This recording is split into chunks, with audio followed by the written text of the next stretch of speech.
Again, welcome to Computer Science CS 113. That's a discrete mathematics. In these lectures, we're going to study about propositional equivalency. This is the part 2 of the section. And the part 1, we mostly talk about the theory concepts.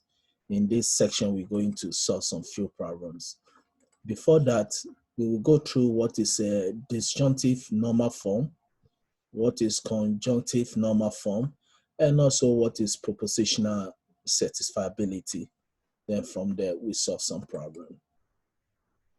So here we say a disjunctive normal form.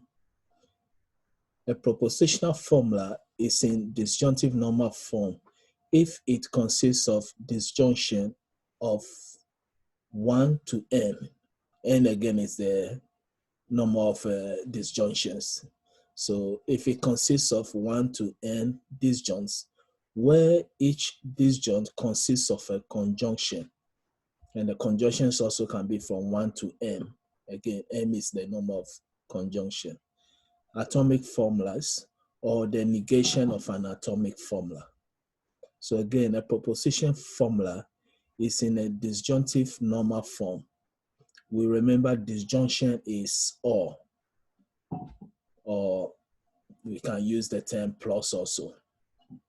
Normal form, if it consists of disjunction of 1 to n disjuncts, where each disjunct consists of conjunction of 1 to n atomic formulas, or the negation of atomic formula. And this is what we mean. We can see here we have P, conjunction, not Q, or negation of Q. Then we have, here we have P, but this time is what? Not P, which is negation. Also here we have conjunction, but on our right side we have disjunction, which means negation. Negation of conjunction is disjunction. Then we have not Q, to the right we have Q. So this is what we mean here. We said a propositional formula is in disjunction normal form if it consists of disjunction. So our disjunction is here, or disjuncts, where each disjunct consists of conjunction of 1 to m atomic formulas. This is to the left, or the negation of the atomic formula. So on the left side, P and not Q, the negation of it will be not P or Q. So that's why we say yes. So again, this equation or this propositional formula is in a disjunctive normal form. The second one is no. The reason why, because here we have only P on the left side, then N, then we have P or Q, or P disjunct Q. There's no any disjoint that consists of only conjunction, and also there's no negation of it. So here we say a disjunctive normal form is important for circuit design method. And we may discuss about this when we start the logic circuit design and Boolean algebra. The whole concept also is using the De Morgan theorem. So example is given here. Here they say we should show that every compound proposition can be put in disjunctive normal form. So again, every compound, a compound proposition means we have a proposition more than one, two or more, so it's called compound.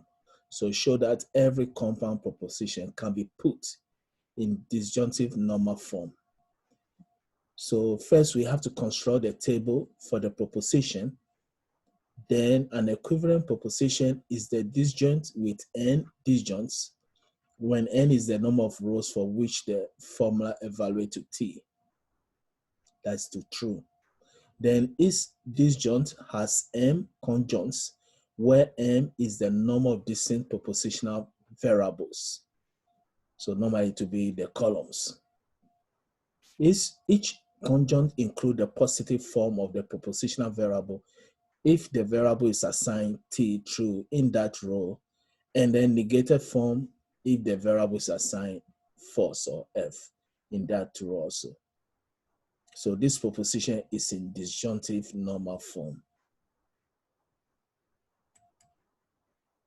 So here we have example. Now hopefully this may help us. So here they say we should find the disjunctive normal form of P disjunct Q implies to not R. So the solution is this proposition is true when R is false, or when both P and Q are false. So here we have P or Q implied to not R.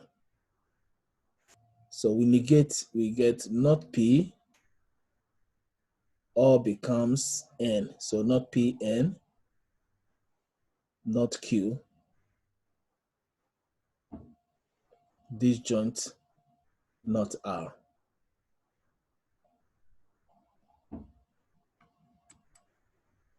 So next is conjunctive normal form. Here also we say a compound, so this is almost like opposite. A compound proposition is in conjunctive normal form if it is conjunction of disjunctions. We may, when we discuss the logic diagram, design diagram, Boolean algebra, we use the term sum of products or product of sum.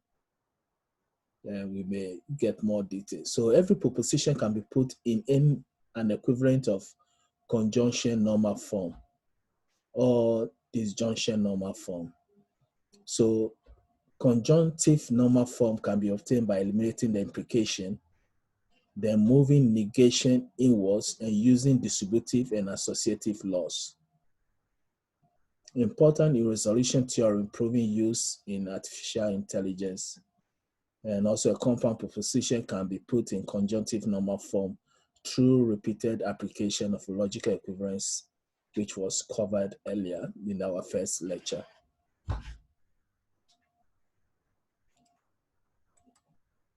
So this is a conjunctive normal form. They say we should put the following expression: P implies to Q invert or negation,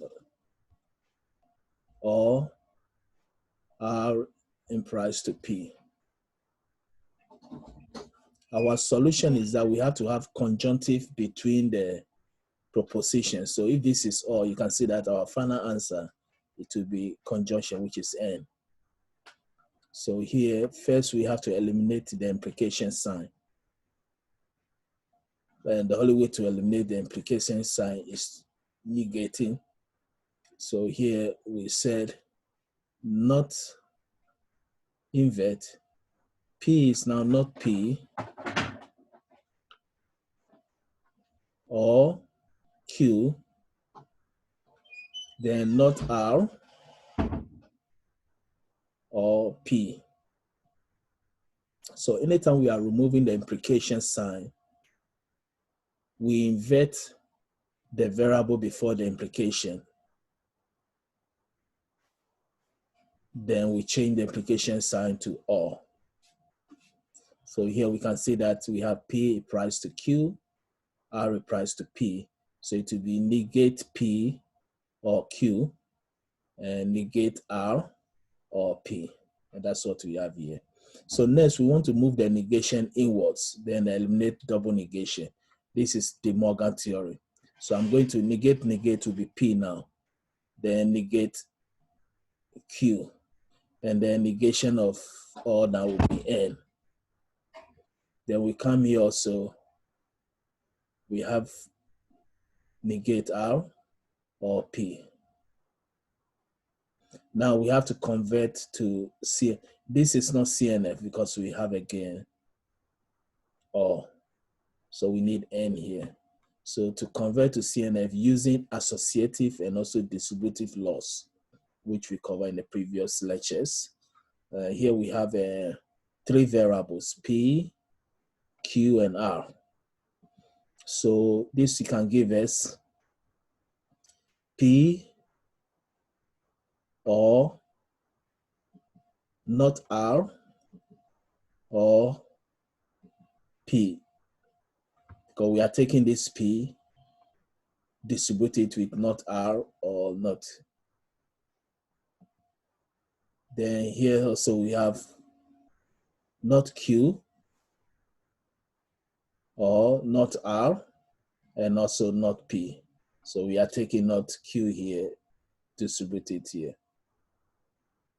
Then of course the sign will change from R to N. Again, this is using distributive law. We distribute P and not Q to not R or P. Then associative means changing the position of the variables. Does it make difference? We can do that. So the next section will be the propositional satisfiability. And here we said a compound proposition is satisfiable if there is an assignment of true values to its variables that make it true. So always is true. When such assignment exists, the compound proposition is, when no such assignment exists, then the compound proposition is unsatisfiable. So here we say a compound proposition is again satisfiable if there is an assignment of true values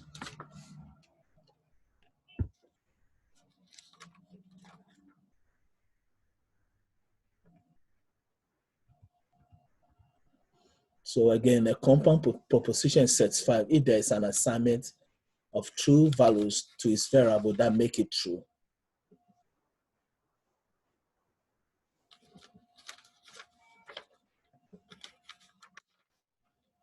So we said a compound proposition again is satisfiable if there's an assignment of true values to its variables that make it true. That is, again, it is always tautology or contingency. We say tautology means always expression is true. But when no such assignment exists, that is, when the compound proposition is false for all assignment of true values to its variables, then we say the compound proposition is unsatisfiable. We should note that a compound proposition is unsatisfiable if and only if its negation is true for all the assignment of true values to the variables. That is, if and only if negation is tautology. Negation, again, the complement of it is tautology. So again, let's say the example here. Here they say we should determine the satisfiability of the following compound proposition. And here we have P. We have P or not Q, and P or not R, and P or not R or not P. Here we can say that satisfiable means again it have to be true, whatever, whether it's we assign T to P or Q and R. Just by looking at this, we can see that if we assign true or T for P, Q, and R, we always get true here. So let's try it. If P is true, this is all, so automatically it's true. Q, or if Q is true, automatically true. If R is true, automatically true. So this will be determine the satisfiability of the following compound proposition. This will be certifiable, which means we get true always if P, Q, and R are true. Now let's assume that if P is false, we can see that if P is false and Q is true, the first expression here we give as false. And since we have a conjunction or N and N, if I have everything true and one is false, the output to be false. So this will be satisfiable if P, Q, R, they are all true. And that's what it says. Solution satisfiable if we assign T to P, Q, and R.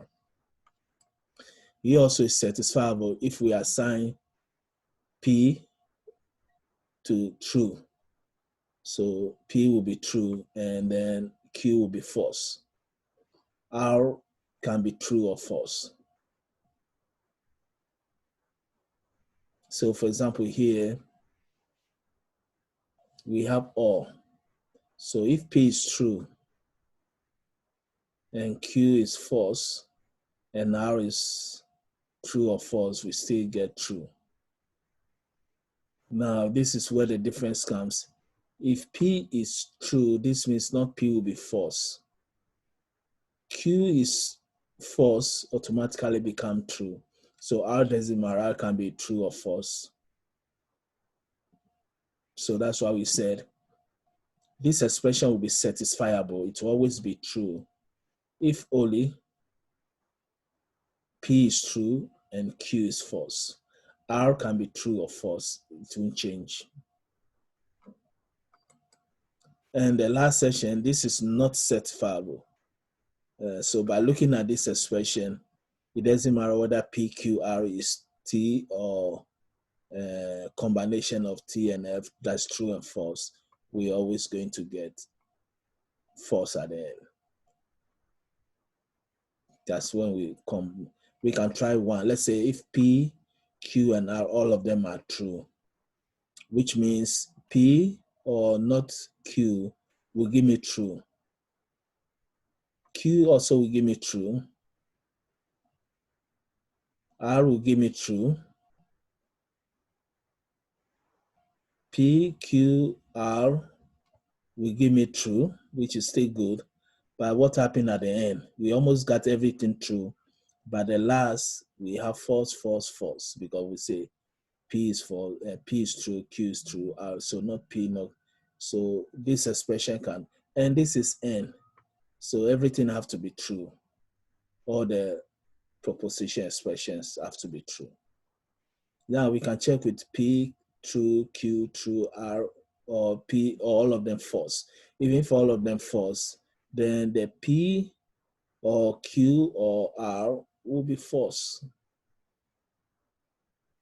And if we have P true, Q false, and let's say R also is true, since P is true, this is okay, but Q is false.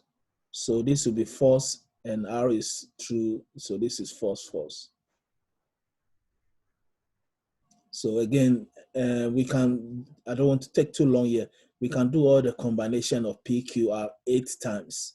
When P is true, Q is true, R is true, P is true, Q is false, R is false. Since we have 3 variables, the possible combination will be 8. And we can try all the 8 on this expression. At least always one of the terms will be false. And since this is conjunction combining, if one is false and the rest is true, we still have false. So sometimes we use these 2 notations, which is again the disjunction and conjunction. So if I have an expression whereby we have P from 1 to N, instead of writing P1 or P2 or P3 or P4 so long, we can cut it short by using the or V. Then we say J from 1 to N, then PJ, which means P1 or P2 or P3 up to Pn. Again, as I said earlier lectures, disjunction, I will use the term or. Then conjunction, I will use the term and. So this is just a notation sometimes if we have a longer compound proposition expression, we can write it in this form.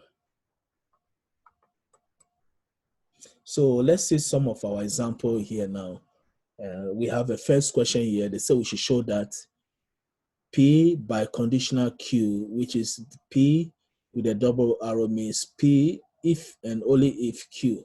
If P and only if Q.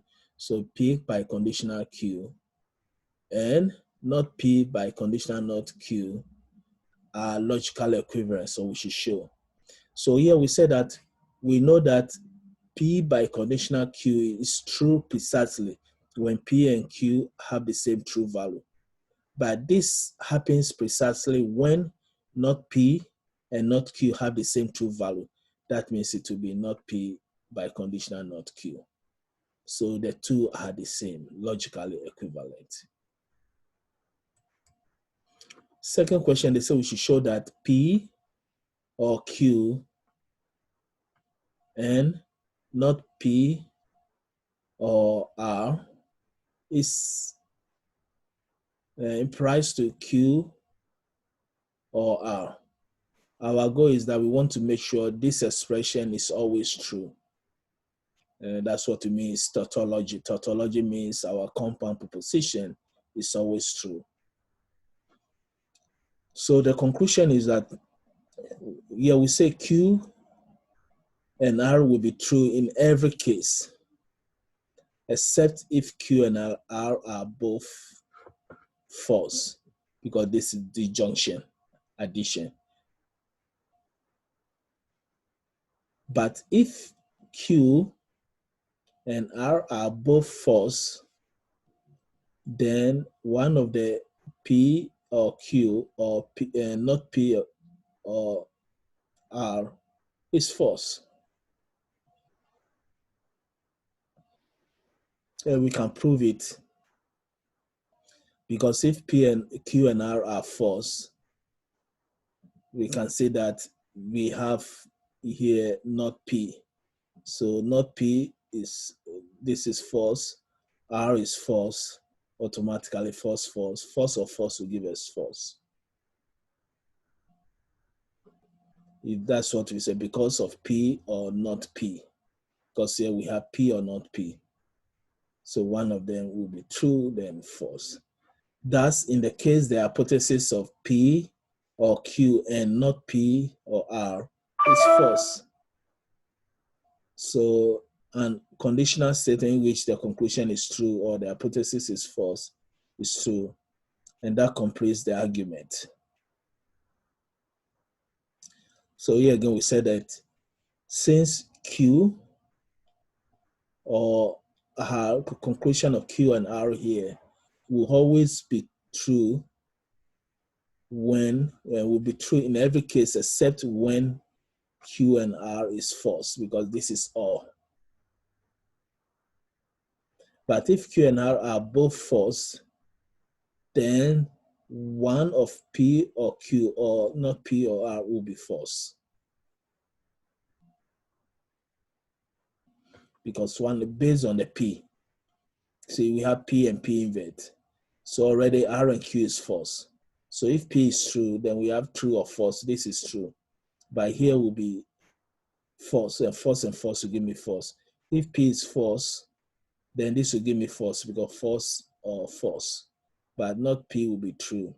So that's what we mean by here, that both Q and R are both, but if Q and R are both false, then one of the P or Q or not P or R will be false. Question number 3 says we should find a compound proposition involving the propositional variables P, Q, and R that is true when P and Q are true and R is false, but is false otherwise. So find a compound proposition involving the propositional variables, 3 variables, P, Q, and R, that is true when P and Q are true.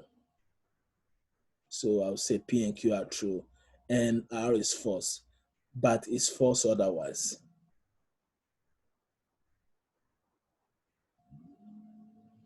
So the hint they gave us here, use the conjunction of each propositional variable.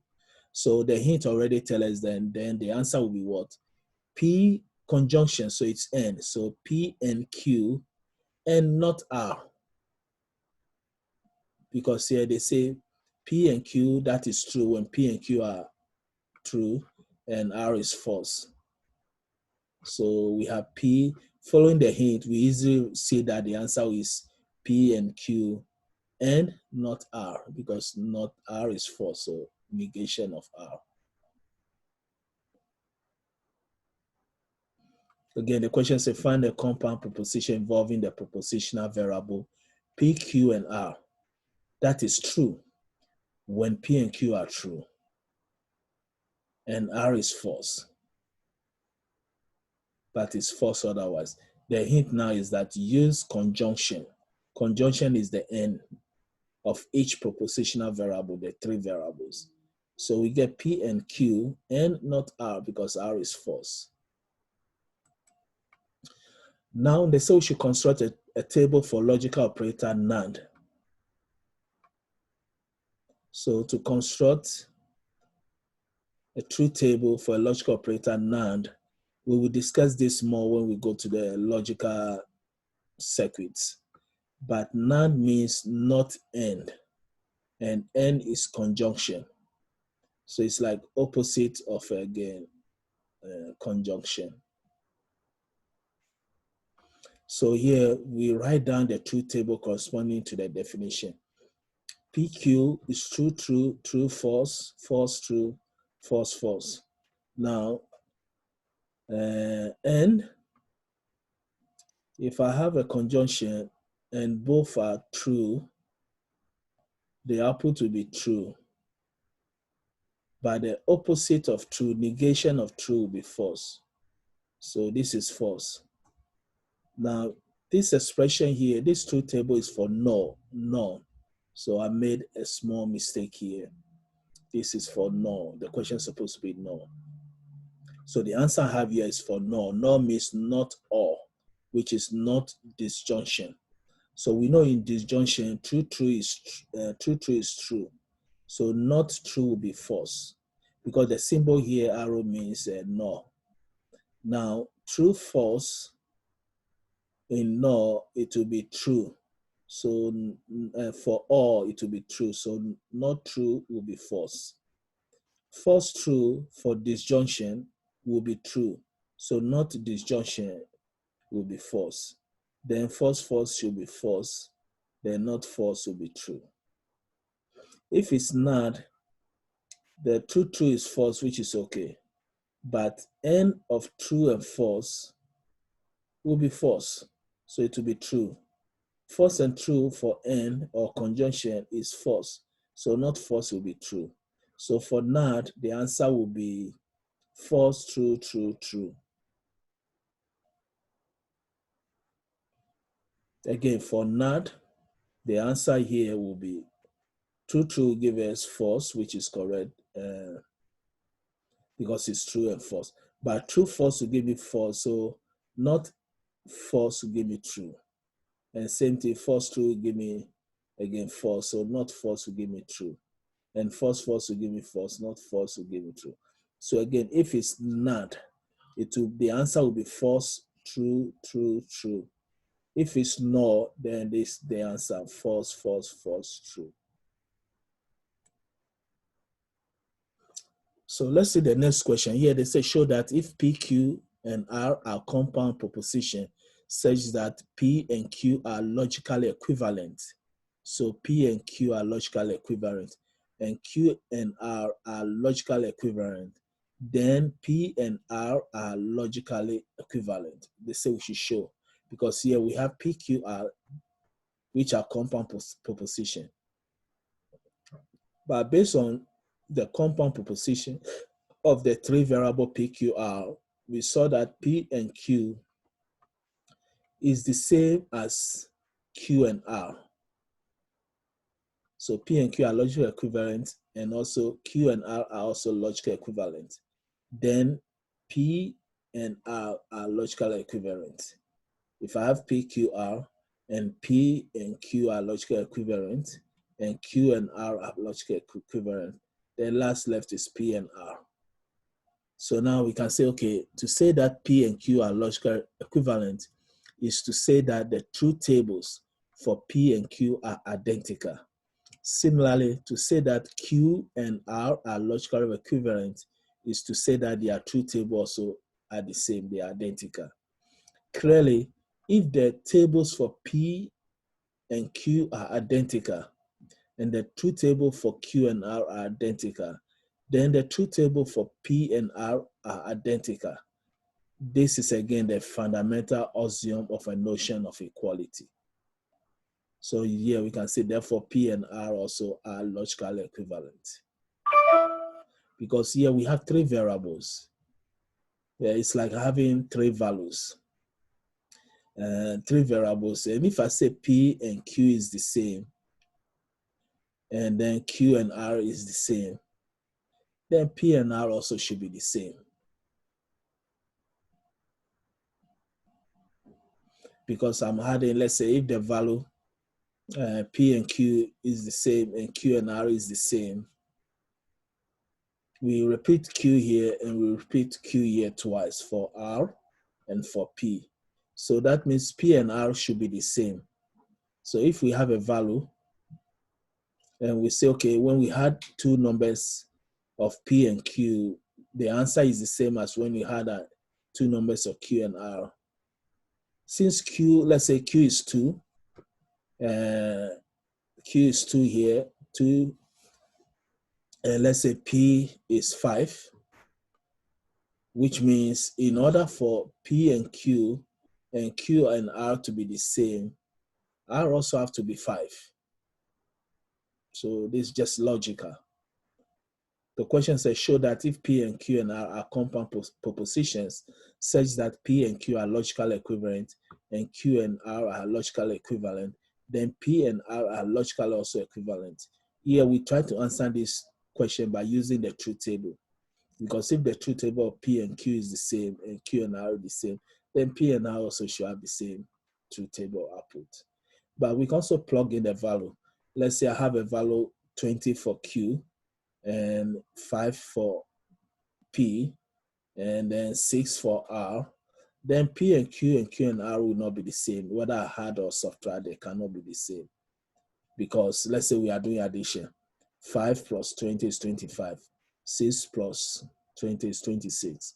But if P is 5 and R also is 5 and Q is 20, then 20 plus 5 is 25, another 20 plus 5. So this means P and R is 5, 5. So P and R have to be identical also. So the next question says, how many of the disjunctions P or not Q, not P or Q, Q or R, Q or not R, and not Q or not R can be made simultaneously true by an assignment of true values to P, Q, and R. So first here we will say that, okay, if we want the first two of this to be true, then P and Q must have the same true value.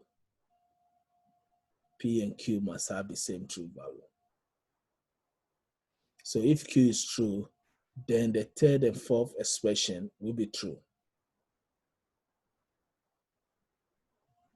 which will mean Q or R or Q or not R will be true.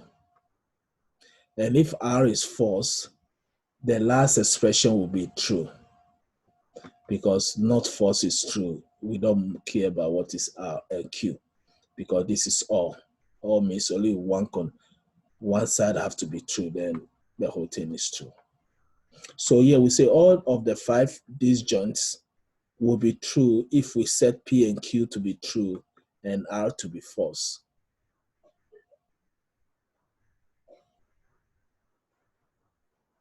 Which makes sense, because again, if we have P and Q true, we can say here will be true, here will be true, here will be true, here will be true, and also here will be. Now, if R is true, then we may have a problem here. So this will be false, false. That's why we said, because of the last expression, we set R to be false. So if R is false, not R will be true. So this is false true, so everything will be true. And that's what we explain. Because we are P or not Q.